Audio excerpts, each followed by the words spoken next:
Here's something real. A spiritual awakening isn't all sunshine and instant enlightenment. It's messy, disorienting, like waking up in a dark room and fumbling for the light switch. You might feel lost, like something inside you is shifting, crumbling, even disappearing. And guess what? It is. That's part of the process. Facing the void. At some point, you'll come face to face with the void, that unsettling emptiness inside. It's like standing at the edge of a vast canyon, looking down into nothingness. But here's the twist. That nothing is actually everything. It's where old identities, outdated beliefs, and all the things you once clung to start dissolving. And yeah, that can be terrifying. But lean in. Sit with it. The void isn't here to swallow you whole. It's here to strip away the noise so you can hear the truth. Who are you when you're not defined by your job, your past, or what others expect of you? That's what this silence reveals. And when you stop resisting, something incredible happens. Clarity rushes in, like sunlight breaking through storm clouds. Suddenly, you're no longer bound by the old. You're free, seeing the divine in everything. Once you've made peace with the void, you start seeing the world differently. The divine isn't just up in the sky, sitting on a cloud. It's in the wind that brushes your skin, the stranger who smiles at you, the way the stars seem to whisper at night. Everything is alive with meaning. And when you recognize the sacred in everything, you start moving through life with a kind of reverence. You treat people differently, not because you should, but because you see yourself in them. You realize every encounter is a thread in a much bigger tapestry, woven together with love, purpose, and mystery. But let's be real. Keeping this awareness isn't always easy. Life will throw curveballs. People will test your patience. Doubt will creep in. But that's where trust comes in. Trust that even the hardest moments are guiding you toward something greater. Trusting the universe. Trusting the universe isn't about sitting back and waiting for miracles to drop in your lap. It's about letting go of the illusion that you have to control everything. It's like floating in a river instead of fighting against the current. You might not know exactly where it's taking you, but deep down, you know it's leading you somewhere meaningful. When you trust, you release fear. You stop gripping so tightly to what's familiar and open yourself to what's possible. You understand that even the delays, detours, and disappointments are part of a grander design. And in that trust, you find peace. Not because life is perfect, but because you know, without a doubt, that you are being held, guided, and loved every step of the way. Letting go of the ego. It sounds simple, right? But in reality, it's like peeling off layers of armor you didn't even know you were wearing. The ego whispers in your ear, convincing you that your worth is measured by your success, your status, the things you own. It thrives on approval, control, and the illusion of separation. And when you start stripping it away, it fights back, hard. But here's the thing. The ego isn't the enemy.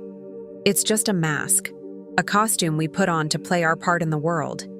The problem is, we forget it's a role, not our true identity.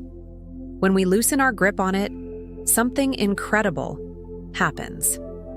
We stop chasing validation, stop measuring ourselves against others, stop trying to be enough in a game that was rigged from the start. What's left is something raw, real, and profoundly free. The test of judgment. Judgment. The sneaky little trap that convinces us we've got it all figured out.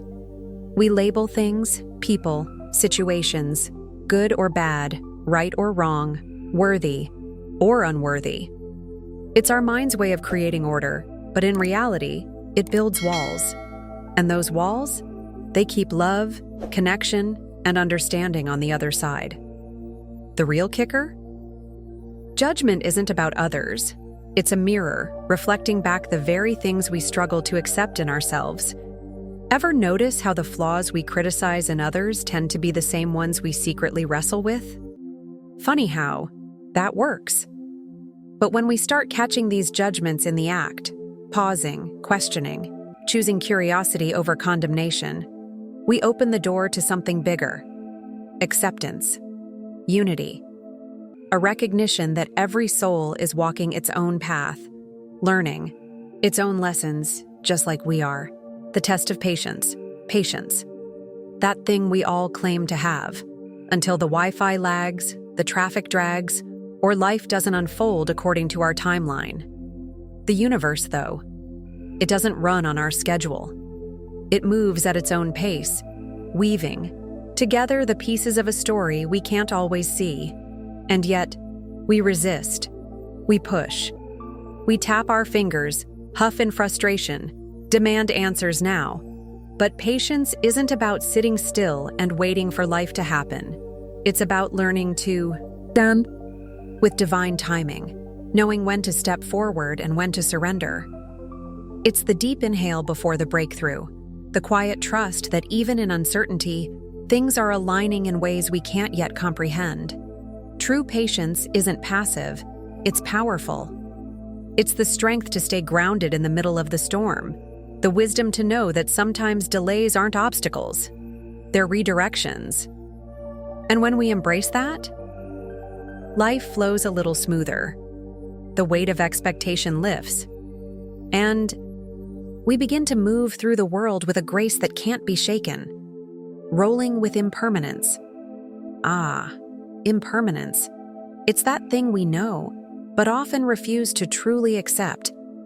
The truth is, everything in life is always shifting. Nothing stays the same, not even the clouds in the sky. And honestly, that's a good thing. When we finally stop pretending that life is a solid, immovable rock and start realizing it's more like a river, flowing and changing with the current, everything starts to feel a little less heavy. Clinging to things, whether it's a job, a relationship, or that shiny new phone, only makes us miserable in the long run. Why? Because we're holding on to something that was never meant to last forever. The truth is, the only thing permanent in life is change itself. But once we embrace this, life has a way of getting easier. We stop stressing about things slipping through our fingers, and instead, we start cherishing the moments as they come. That sunset you're watching? It's fleeting, but it's gorgeous right now. And when you accept that, it's like everything falls into place. The power of solitude. Let's talk about solitude. Now, don't start thinking it's about becoming a hermit or shutting yourself off from the world. It's about stepping away, taking a breather from the constant noise, and tuning into that little voice inside you that often gets drowned out by everyone else's opinions. Solitude isn't about loneliness. It's about reconnecting with yourself without all the distractions. When you're alone, it's like the fog clears and you can see your life for what it really is. Your thoughts, your beliefs, your emotions, no filters, just raw, real you. And here's the twist. This is the time you're preparing for the world outside, the time to heal, grow, and find clarity. It's not about running away from life. It's about understanding your place in it. When you embrace solitude, it's like finding your center again. You start to navigate life's ups and downs with this inner peace that nothing can shake. But remember, solitude isn't the same as isolation. It's about balance.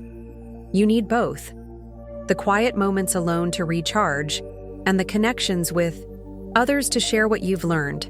Together, they keep you grounded and remind you of your place in the larger dance of life. Rising through the challenges. The spiritual journey. It's a bumpy ride, isn't it? Full of twists, turns, and plenty of potholes. But here's the deal. Each challenge, no matter how tough, is a stepping stone. Seriously, it's like each obstacle drops a little nugget of wisdom into your lap. And yeah, those hard times, they build you up. They strip away the stuff that doesn't serve you and make space for something better. Whether it's facing the emptiness inside, letting go of your ego, or learning how to stop judging yourself and others, these struggles aren't there to knock you down.